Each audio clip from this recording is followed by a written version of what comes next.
राजनीति, आंदोलन, किसान, करप्शन, गरीबी, इन सभी मुद्दों पर आवाज उठाएगा अब तक न्यूज इंडिया। सत्ता के आगे जब भी सवाल कमजोर पड़ने लग जाए तो सवाल उठाने पड़ते हैं। बोल के लफ्ज आजाद है तेरे, बोल के सच जिंदा है अब तक। नाजरीन, इस्तकबाल है आप सभी का अब तक न्यूज चैनल पर। मैं जाबिर शाह।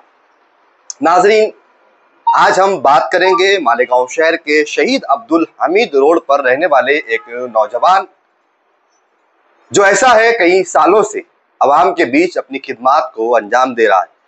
हम उनसे खुद जानेंगे उनकी जबानी के क्या है उनकी समाज सेवा की कहानी, उन्होंने किस तरीके से इस फील्ड में आए हैं, कितने कामकाज किए, और जैसे जैसे कॉरपोरेशन के इलेक्शन करीब आ रहे हैं तो सियासी गलियारों में सियासत भी गर्म होती हुई दिखाई दे रही है।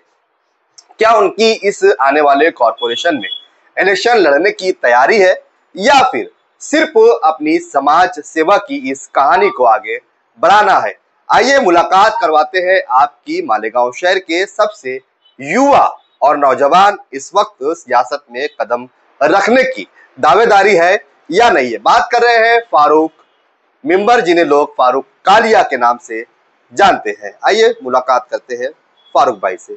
फारूक भाई, आपका इस्तकबाल है अब तक न्यूज चैनल पर। मैं सबसे पहले तो आपका शुक्रिया अदा करता हूँ अब तक चैनल का कि आपने मुझे यहाँ बुलाया, याद किया और आप सच बोलते और सच बताते, आपका इसलिए ज़्यादा शुक्रिया। मैं इलेक्शन में 2017 से आया।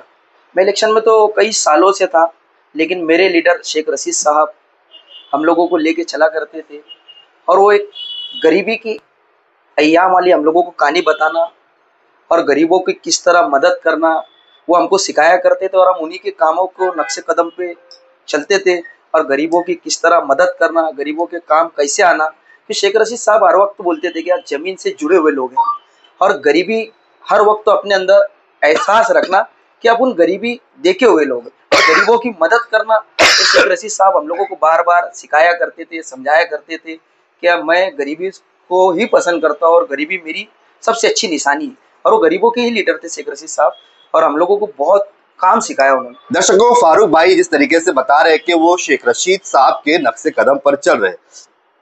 शेख रशीद साहब हमेशा गरीबों की मदद किया करते थे, कुछ न कुछ उनके काम आया करते थे। आप जब से इस फील्ड में आए हैं, आपने इस तरीके गरीबों की मदद किस तरीके से की?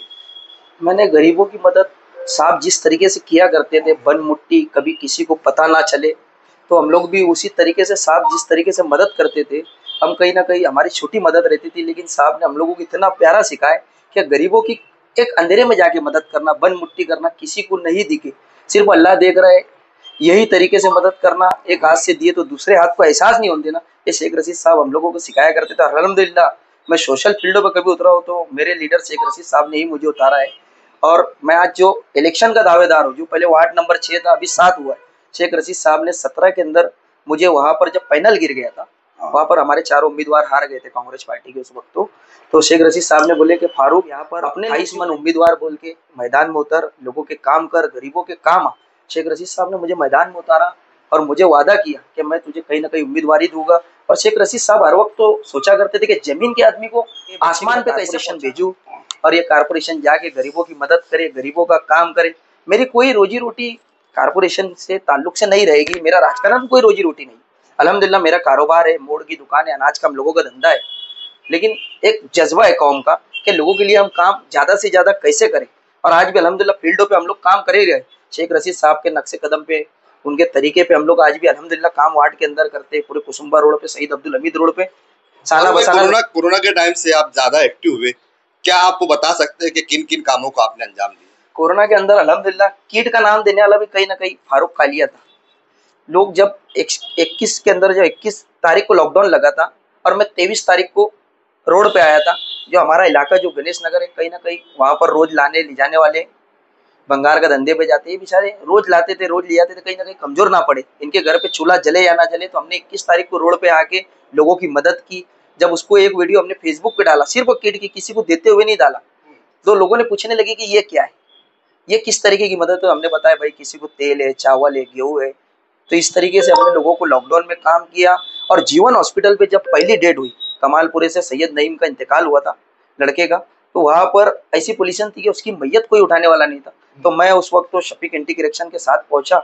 लोग तो लगे रहते थे कैमरे के बीच में, लेकिन अल्हम्दुलिल्लाह फैसल भाई और मैंने, फैसल सुलेमान और हमने उस लाश को ला के पहले कोरोना की जीवन हॉस्पिटल की लाश को दफनाने वाला भी मैं अल्हम्दुलिल्लाह मैदान में था। और लेकिन इसके अलावा और क्या क्या काम था? रमजान महीना हो, रमजान महीने में हर वक्त तो 500 घरों का हमारा आज भी ऐसा बजट रहता है, खामोशी से अफ्तार हर महीना भर की पूरे परिवार के अफ्तार का सामान पहुंचाना, फिर गरीब बच्चों की स्कूल लाइन से मदद करना, गरीब बच्चियों की शादी करना, ये हमारा फील्ड हो रहा। दवा खाने के एतवार से भी किसी का डिलीवरी मामला हो, लेकिन कैमरे से बहुत दूर। फारूक भाई, जिस तरीके से लोग इलेक्शन लड़कर जीत कर कॉर्पोरेशन जाते हैं, तो हम देखते हैं कि वो ठेकेदार हो जाते हैं, ठेकेदारी करते हैं, बिजनेसमैन हो जाते हैं। अगर आपको किसी पार्टी से टिकट मिल जाए, उम्मीदवारी मिल जाए और आप इलेक्शन लड़ ले, जीत गए, तो क्या करेंगे आप? किसी पार्टी की बात नहीं, पार्टी तो हमारी रहेगी ना। शेख रशीद परिवार से मेरा टिकट का मैं दावेदार हूँ। शेख रशीद साहब की मेरे पे ऊपर जबान है, मैं वहीं से टिकट लूंगा इंशाल्लाह, और मुझे उम्मीद है वहां से टिकट मिलेगा। और मैं जीत के कभी जाता है या पार्टी मुझे टिकट देती तो अल्हम्दुलिल्लाह, मैं ठेकेदारी तो 12 साल पहले छोड़ चुका हूँ। ठेकेदारी से मैं 12 साल पहले मैंने ठेकेदारी छोड़ा। मेरे को ठेकेदारी की कोई लालूच नहीं है, और अल्हम्दुलिल्लाह कोई राजकारण मेरी रोजी रोटी भी नहीं रहेगी। अल्हम्दुलिल्लाह हम लोगों के कारोबार है, हमको जरूरत नहीं है, सिर्फ कौम के जज्बे की जरूरत है और लोगों के लिए काम आना चाहिए, ये हमारा एक मकसद है।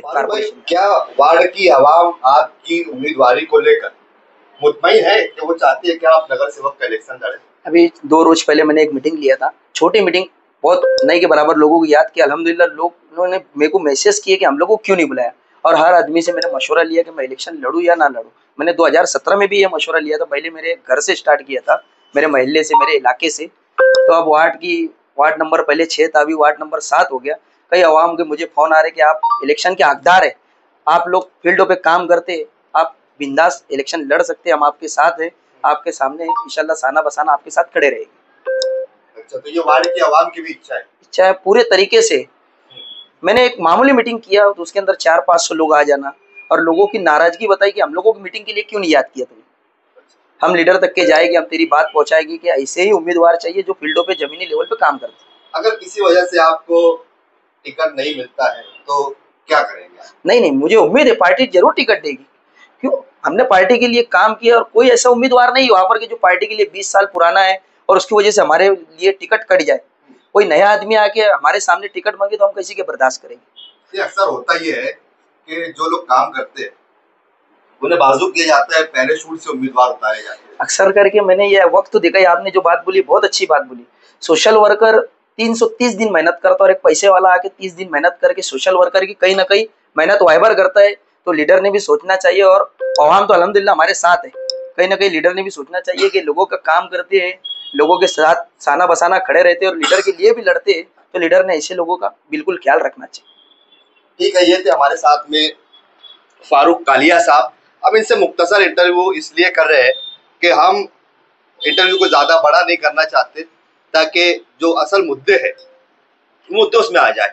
अब देखना ये है कि इन जैसे लोग जो अवामी खिदमत में आगे आगे रहते हैं, लोगों के कामकाज करते हैं और 365 दिन अवाम के बीच रहते हैं, क्या ऐसे लोगों को उम्मीदवारी दी जाएगी या नहीं दी जाएगी, ऐसे लोगों को कॉर्पोरेशन जाना चाहिए या नहीं जाना चाहिए, इसका फैसला भी अवाम खुद करेंगी।